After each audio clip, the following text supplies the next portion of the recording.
right here is Soyuz. This is how we send our astronauts up into space. This is where it docks with the space station. So this gets launched into space from Earth, and there's always an astronaut on board, and then it docks to the ISS, and the astronauts can get back off onto the ISS. These panels here on the edge are solar panels. So this is where some of their electricity comes from. We're relatively close to the sun compared to other planets. So we can harvest the sunlight without having to worry about weather. There's no clouds in space. There's no snowstorms. There's no, rainstorms. So we can get as much as possible from our solar panels. Right here is called a Canadarm.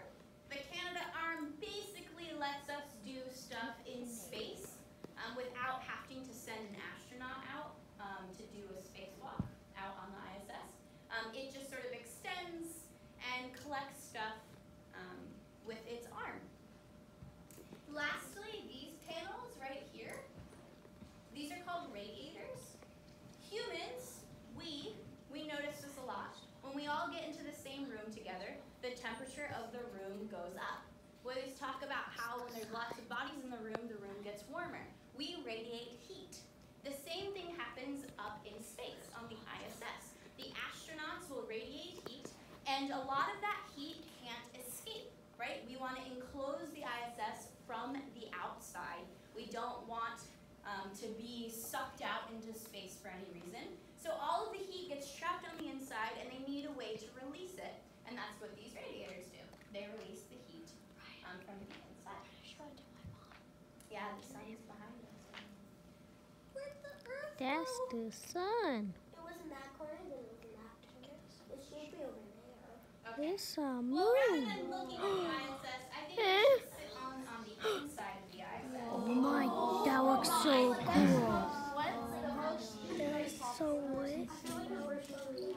Yes, right now we are looking through one of the coolest windows. It gives us the best view of the Earth below. And we're just going to hang out here for a while and enjoy the Earth spinning below us. And I'm going to talk about some cool Earth. stuff that has come out of Maine. It's the Earth. So for one, over 220 astronauts have visited the ISS. 220 people have had the chance to step foot on the Oh my ISS. gosh. So why don't we talk about some people who have been astronauts that are from Oh Maine? my god, it's We Neil saw the two Armstrong. that have colors. Oh yeah. Yeah. So this guy on the left, his name is Robert Rushworth. He was a United States Air Force Major General who was born in Madison, Maine. Rushworth became an astronaut when he flew one of his planes. They called it a rocket plane. It was how they originally taught astronauts for the Apollo how to go into space.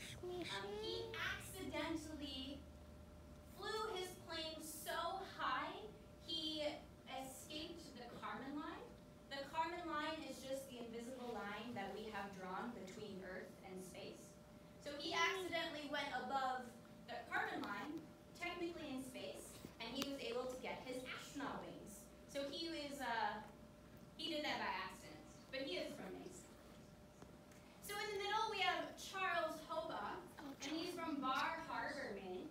And Hobaugh was able to fly on 3 space shuttle missions for NASA.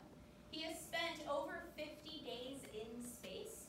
He has his ISS patch, which means he also spent some time on the ISS.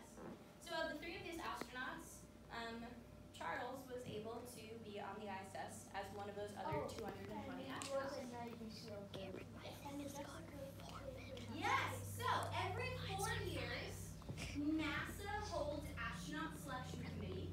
So NASA receives hundreds of applications and it has to narrow that down to figure out who the next batch of astronauts are.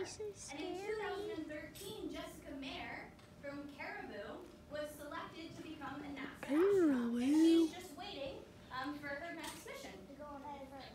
Yeah, so she hasn't had a chance yet to go on a mission, but she's waiting to go.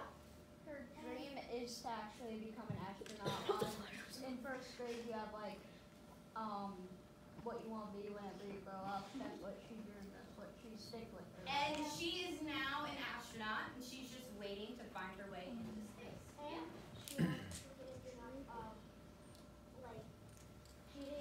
She dove in the sea and I believe she went to Antarctica. Yes. Yeah, she is pretty awesome. So I'm glad you guys actually know who Jessica is. That's cool. Okay. So not only does Maine have some astronauts, Maine has also some numerous connections to space exploration and space industry. So we've done more than just produce astronauts. We have a good example here. This is Peter Homer. He was from Southwest Harbor, Maine. And Homer completed a NASA challenge to design better space gloves. He won that challenge with the gloves pictured to the left here, and then started Flagsuit LLC, which is a company that works not only on space gloves, but also creating better spacesuits for NASA and for SpaceX. On the right here, Homer is currently working with SpaceX on the Crew Dragon suit, which this Crew Dragon suit will fly later this year with some of the first astronauts to fly for SpaceX. So Homer from Southwest Harbor made some cool gloves, and now he is still working in the space industry, creating suits for the next generation of astronauts to go to space. I'm for the space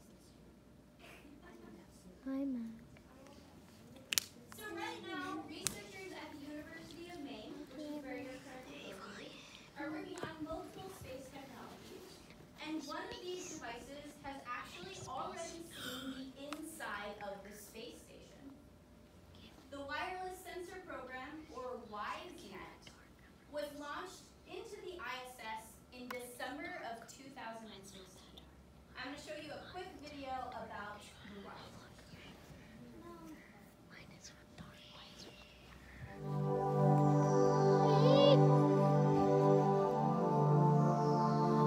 She's scary.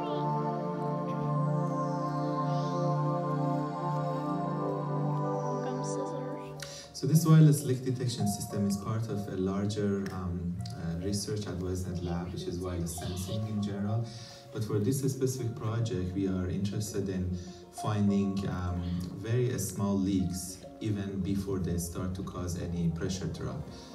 So if you're in an aerospace structure up in space, it's pressurized, you have oxygen in it, so anyone in the structure can breathe. If, say, an object hits the structure and causes a hole in the structure, the pressurized oxygen is going to leak out. Each sensor has four small sensors on it, and it measures angle of attack, which means angle of the signal from where it's coming from. So if you measure at all four of those simultaneously, you can tell what angle the leak is coming from. So we first start with the simulation, both on computer and with actual hardware. We generate a leak, add a bunch of statistical noise to it, and then make a bunch of guesses to where the leak is. Then we put it through an algorithm that we developed, and we say, this is most likely where the location for the leak is. And then we compare how close it was to the actual place. The timeline is that by next year we should have a prototype that is being tested here at UMaine, and we go for a test at Johnson Space Center, and then by the beginning of the second year we'll have the device ready to be tested on space. Once it goes up to space, the astronauts who live in the ISS, they will install it, turn it on, leave it there for a while, and then turn it off and ship it back to us. In the third year we'll look at the device, analyze the data, figure out the strengths and the shortcomings of the device, and hopefully we'll propose a new design for the next generation.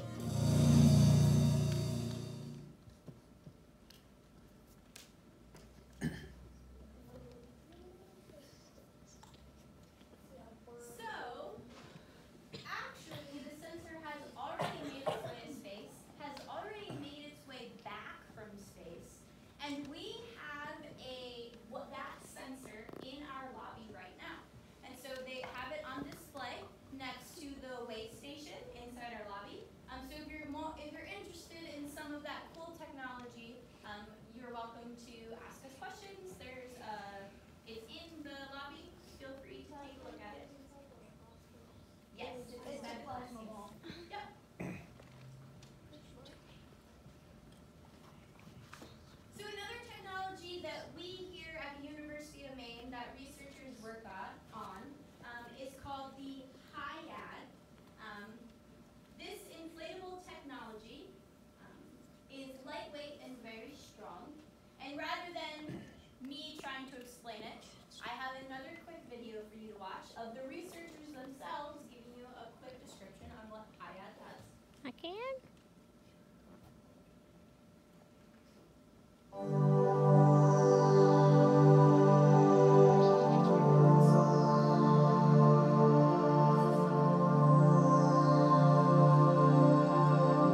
HIAD stands for Hypersonic Inflatable Aerodynamic Decelerator, and what it is it's a device that can be inflated before a spacecraft gets to a planet, and once it's inflated and the spacecraft enters the atmosphere, it will help slow down the spacecraft so they can land safely.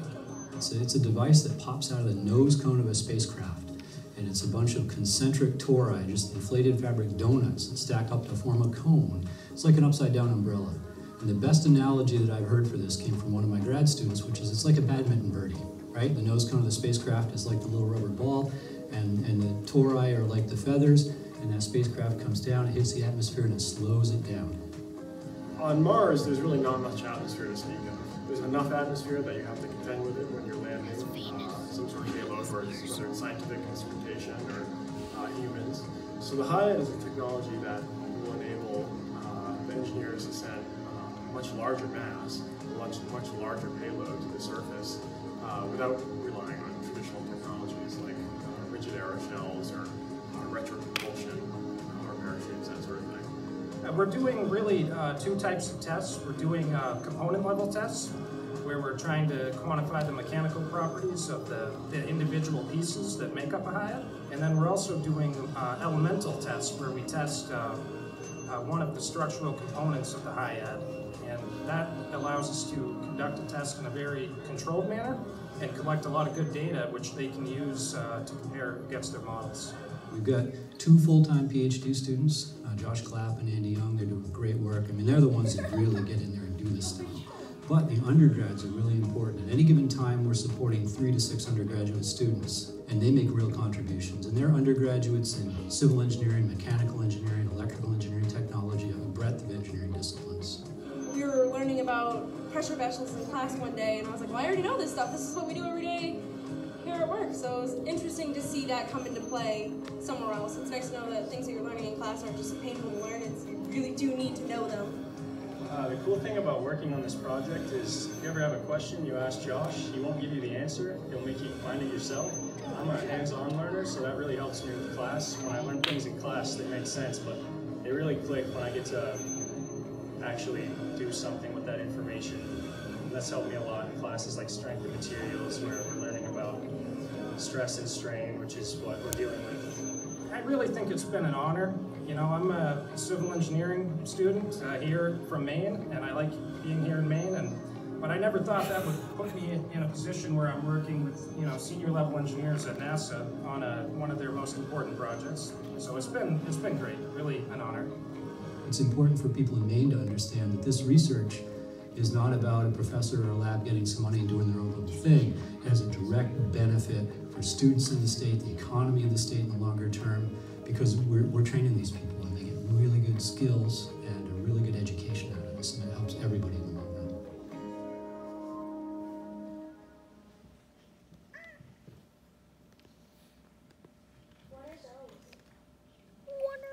Okay, so we talked a little bit about satellites in space. We talked a little bit about cool things from Maine, some astronauts from Great Maine, some companies created here in Maine for space exploration, and even some space technologies that we're doing here at the University of Maine. So why don't we now move our way into our featured program. See the moon. Scary. What's up, yo? The human eye, magnificent. Not It's really. so perfectly adapted, beautiful and expressive. A single glance can speak volumes. But what's even more remarkable is what an eye can do with light. When you focus in on something that captures your attention, it picks up light reflecting off that object and and turns it into electrical impulses. These impulses race through your brain, dashing down your optic nerve from front to back.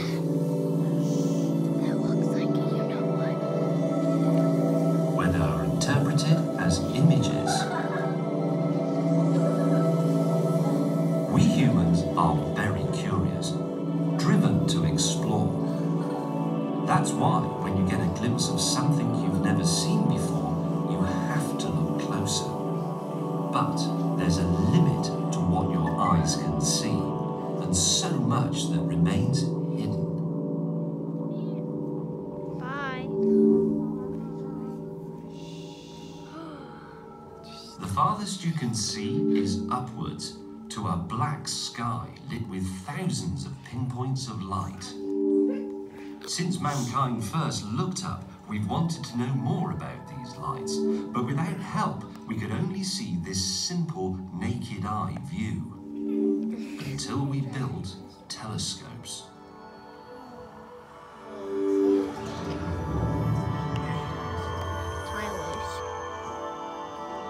From radio to X-ray, from small to extremely large and powerful. They gave us the ability to see so much more. Shh, camera.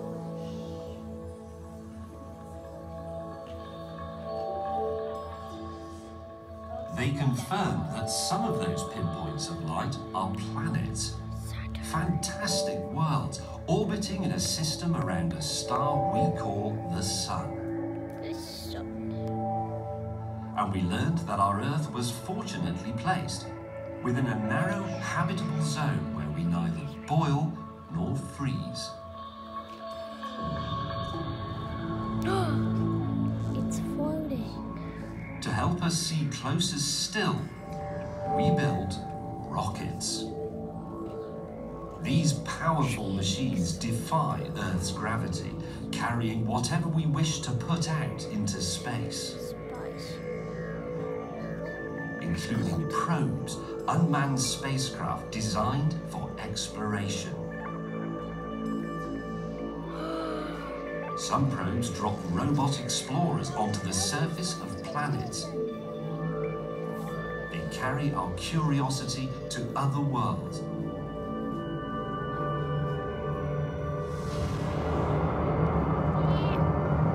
Telescopes also helped us to learn that our single sun is a stable star with several billion years of life remaining. Being single is a good thing. Because many stars come in pairs or groups bound together by gravity. And if they're too close, one star can consume the other.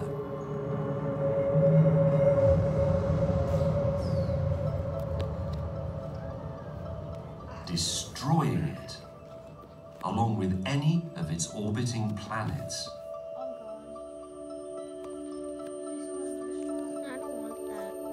Looking even farther out, we discovered that most of the stars we see in our night sky are part of a vast collection of billions of stars. Together, they form a whirling disk, a spiral galaxy we call our Milky Way.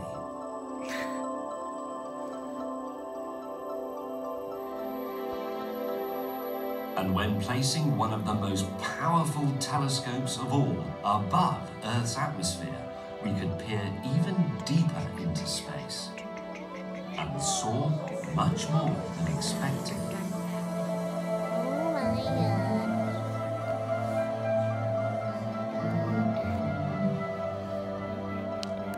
God. A universe teeming with billions of galaxies, many just like ours. I'm scared.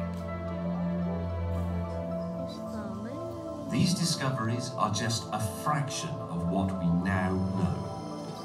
We even built tools that let us step from the Earth to the Moon, and the world celebrated a moment in time never to be forgotten. For the first time, mankind had a physical connection with the universe beyond our home planet. And this was just the beginning.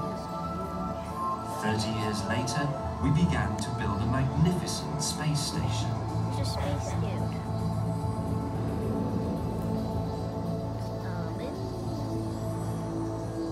As large as a football field and still evolving and growing, the International Space Station is a testbed for living and working away from Earth,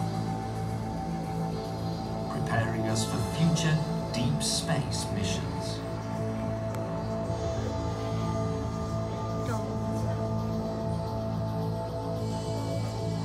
Our curiosity and desire to see farther has generated another story. The two stories run in parallel, one reaching out into the depths of space, the other reaching back down to you here on Earth. What follows is that second story of how the technology developed for use in space is now shaping your world and influencing the way you live. I'm scared.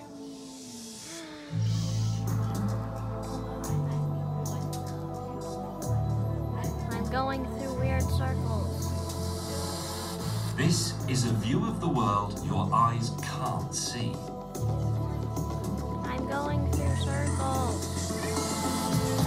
I'm Digital scared. data riding on radio waves. I'm It scared. flows between transmitters and receivers, between televisions, computers, mobile devices, and GPS equipment. It connects you to just about everything you care about.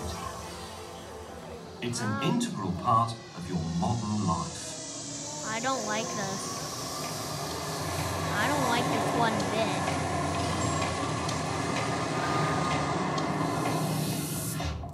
Hello? Calculating route.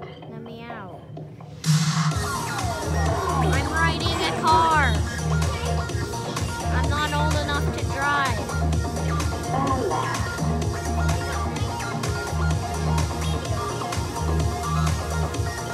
I don't have my driver's license. Nobody's even driving. In 1/2 mile. Straight ahead.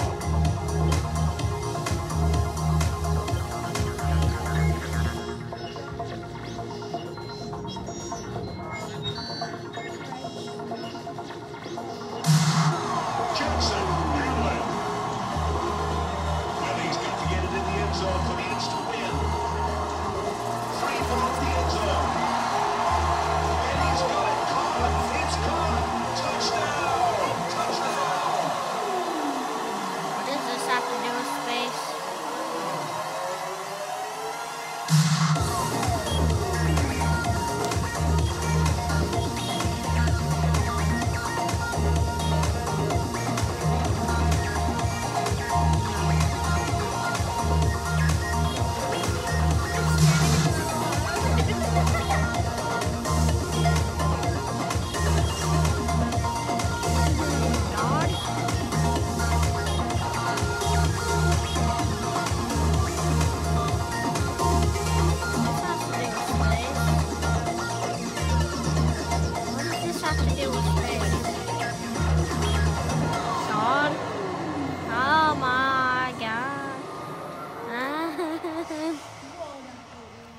Connecting you to the live programs you're all watching and chatting about is a vital piece of space technology. At 37,000 kilometers above you in high Earth orbit, it looks like it's hanging motionless, but it's not. It's zipping by at 11,000 kilometers an hour, keeping pace with Earth's rotation in what's known as geostationary orbit. And it's far from alone.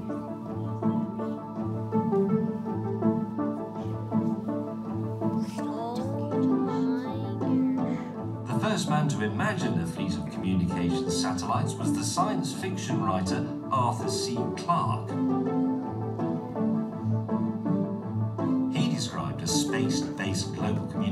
system in 1945, years before space exploration began.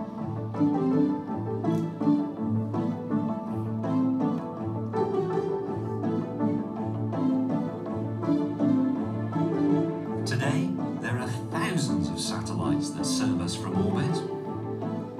They form a ring of communication high above the equator.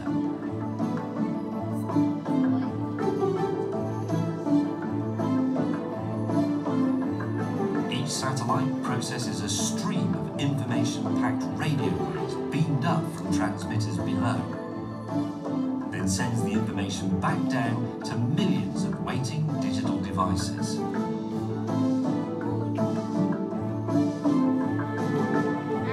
Also hanging out in geostationary orbit, enjoying the widest views of our planet, are observational satellites. They keep a close watch on something important to all of us, weather, and in particular, large destructive storms. In 2012, the satellite tracking of Hurricane Sandy had people glued to their TVs, watching these images. As the superstorm spun ever closer, people boarded up and moved out. And by peering deep inside her clouds, satellites informed us that significant rainfall and flooding was inevitable, forcing the evacuations of coastal regions to minimize tragedy. Images from these satellites also keep you up to speed with events that directly affect our environment. Advancing forest fires, rising ocean temperatures, and black carbon or soot that can choke our industrial cities.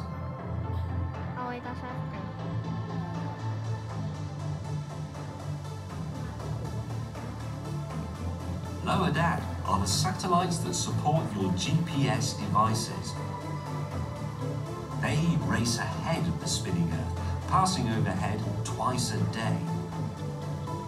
Each time you use your GPS to find a nearby coffee shop or burger joint, you connect to at least 3 satellites working together to assist in getting you there. Other GPS satellites track the movements of wildlife across the globe. And knowing if great white sharks are heading for extinction or heading for your favourite beach is useful information. You can thank these clever devices for that. Thank you. At just 700 kilometres overhead, sharing the same low Earth orbit as the International Space Station, are Earth science satellites. At this height, they orbit Earth 16 times a day. They scan the surface continuously, providing close-up images of environmental changes and disasters. If you want to see the scale of deforestation, measure how much farmland there is, or measure the size of an iceberg, these are the satellites for the job.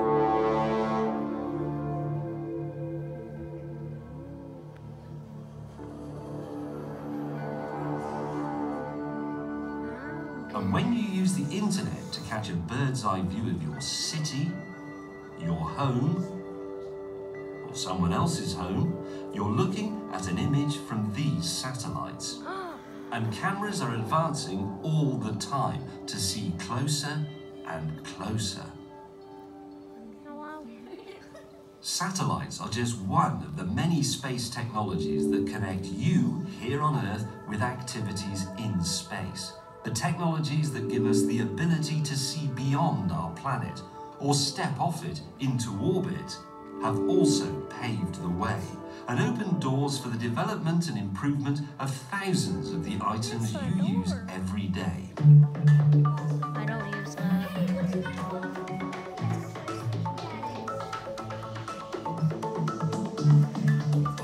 Circuit board. Recognize any of these objects? No. Where's my iPhone? Where would you be What is that? without microelectronics? It's a camera. Imagine no camera on your smartphone. Imagine no smartphone. Fair phone. And what about a world without satellites?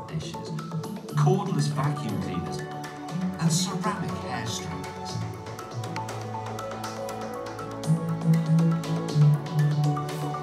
Some of us owe our lives to space tech spin-offs, such as fire-resistant clothing, shock-absorbing helmets, and fire extinguishers, and to many advances in medicine. And the human heart has had its fair share of space-based applications to help keep it beating. Here, inside this artery, we're about to meet the biggest killer in the Western world. This is the biggest killer. Fatty deposits that can cause a heart attack.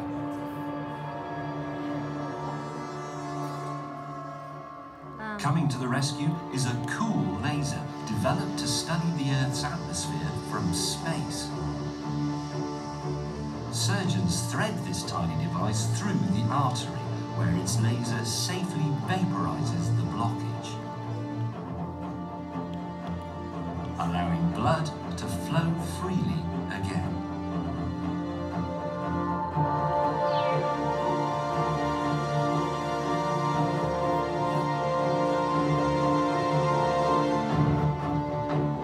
I don't like this. This heart needs help too.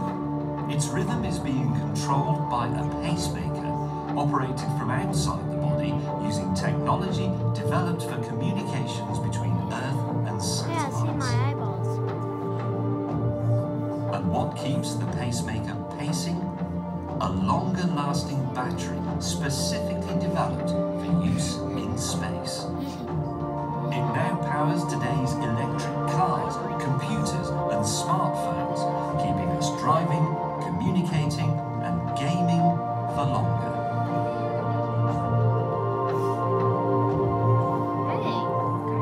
Our journeys into outer space also give us a better view of our inner workings. Life-saving body imaging, such as MRIs and CAT scans, have been greatly improved using digital signal processing, a technology developed to enhance images of the moon.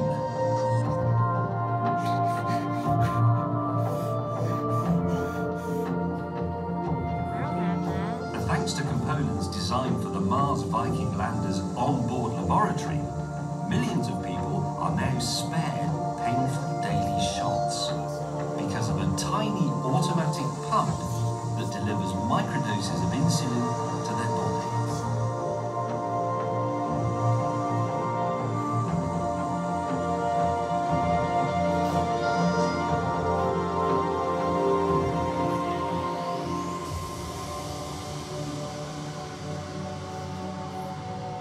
The list of innovations space exploration has given us goes on, and new opportunities are continuously opening up.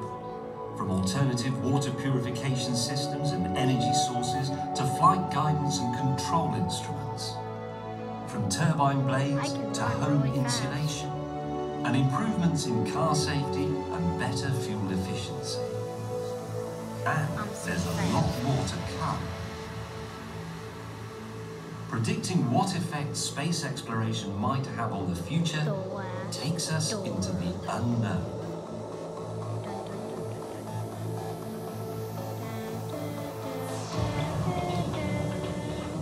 As humans begin to reach farther out, we could be about to live through space exploration's most exciting era yet.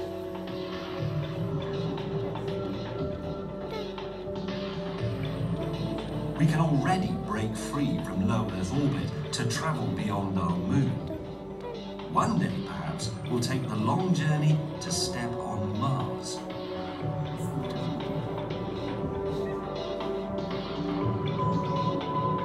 We're about to get nailed.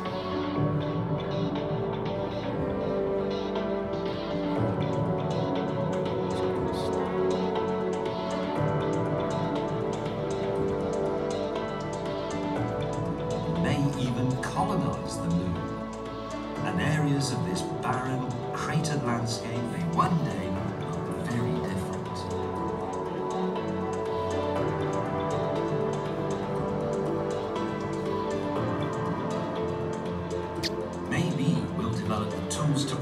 us from external threats, destructive objects that may get pulled in from space. This could give us the opportunity to change the course of a possible disaster.